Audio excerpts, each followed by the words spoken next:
Hello বন্ধুরা, welcome to Vision Far Study. বন্ধুরা, তোমাদের জন্য দারুণ একটা নিউজ নিয়ে চলে এসেছি। এই দেখো, অফিসিয়াল ওয়েবসাইটে আমি চলে এসেছি। ক্লার্কশিপের রেজাল্ট এইমাত্র প্রকাশ করলো। আমরা নিচের দিকে যদি স্ক্রোল করে দেখে নিই, এই দেখো 11ই মার্চ, আজকে জাস্ট এই মুহূর্তে তোমাদের লাস্ট একদম মুহূর্তে রাত্রের দিকে তোমার ক্লার্কশিপের রেজাল্টটা তোমার প্রকাশ হলো। তোমরা চলো আমরা দেখতে থাকি যে এর ভেতরে কতজনা সিলেক্টেড হয়েছে, সেই লিস্টটা পুরো আমরা দেখে নেব। চলো তাহলে আমরা দেখে নিই। যারা আমার চ্যানেলে নতুন রয়েছে তারা সঙ্গে সঙ্গে সাবস্ক্রাইব করে দাও।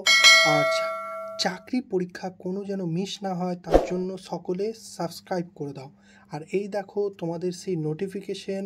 তোমাদের কিছুদিন আগেই আমি একটা ভিডিও বানিয়েছিলাম যে টোটাল 6জনার যে নন জয়নিং পোস্ট ছিল তাদের তোমার 114 জনাকে টাইপিং টেস্টের জন্য ডেকেছিল ক্লার্কশিপের, সেই রেজাল্টটা প্রকাশ হয়েছিল। আজকে দেখো তাদের জয়নিংয়ের রেজাল্ট তোমাদের দিয়ে দিল, কারা কারা রেকমেন্ডেশন লেটার পেলো সেই 6জনার দেখো পুরো লিস্ট প্রকাশ করে দিয়েছে। তার সঙ্গে যারা দেখে নাও লাস্ট 2019-এ, তাহলে আলটিমেটলি এখন কাট আপ কতটা গেল সেইটাও তোমরা ভালোভাবে দেখে নাও। তাহলে এই দেখো তোমাদের পুরো লিস্ট, টোটাল এই 6জনা তোমার সিলেক্টেড হলো। এদের তোমাদের যে ভিডিওটা আমি দিয়েছিলাম সেই ভিডিওতে টোটাল 114 জনের মধ্যে কতজনা সিলেক্টেড হয়েছিল, বাকি জনা ক্যান্সেল হয়ে গেছিলো। এইবারে এই লিস্টে তোমাদের দিয়ে দিয়েছে টোটাল 6জনা সিলেক্টেড হয়েছে। এইবারে তোমার যারা সিলেক্টেড হলে তাদেরকে কংগ্র্যাচুলেশন।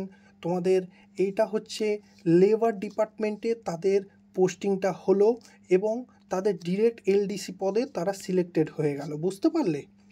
এইটা ক্লার্কশিপে যারা নতুন তারা জানো না, ক্লার্কশিপের কিন্তু তোমাদের ওয়েটিং লিস্ট তাদের থাকে।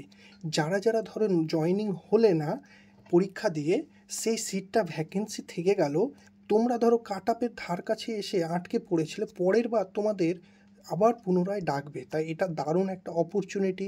এবারে কাট আপটা দেখে নাও, তাহলে আলটিমেটলি 2019-এর কাট আপ কত গেল।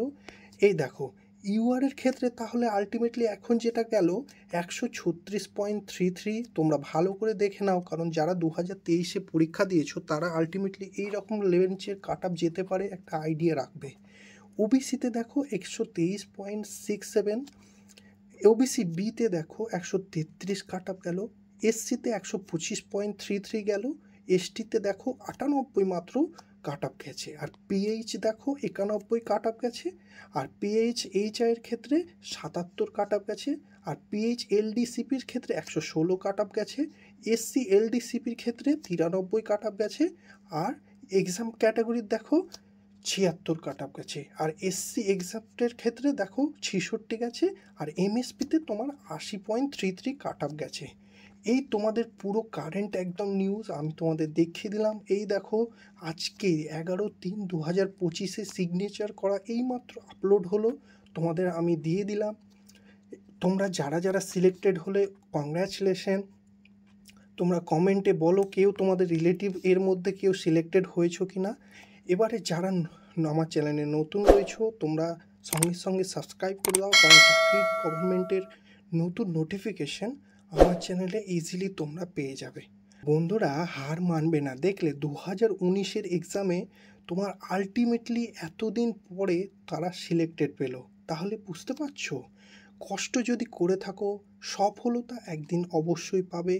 তাই তোমরা কেউ হার মেনো না, সঙ্গে সঙ্গে তোমরা সফলতা না পেলেও একদিন অবশ্যই পাবে। কষ্ট করতে থাকো, তোমরা ভালোভাবে প্রিপারেশান নিতে থাকো, এটাই আমি বলবো। সকলে ভালো করে পড়াশোনা করো, সামনে প্রচুর ভ্যাকেন্সি, আর খুব শিগগিরই তোমাদের মেনের পরীক্ষা হতে চলেছে। সকলে ভালোভাবে প্রিপারেশান নিয়ে নাও। থ্যাংক ইউ বন্ধুরা, ভালো থেকো সবাই।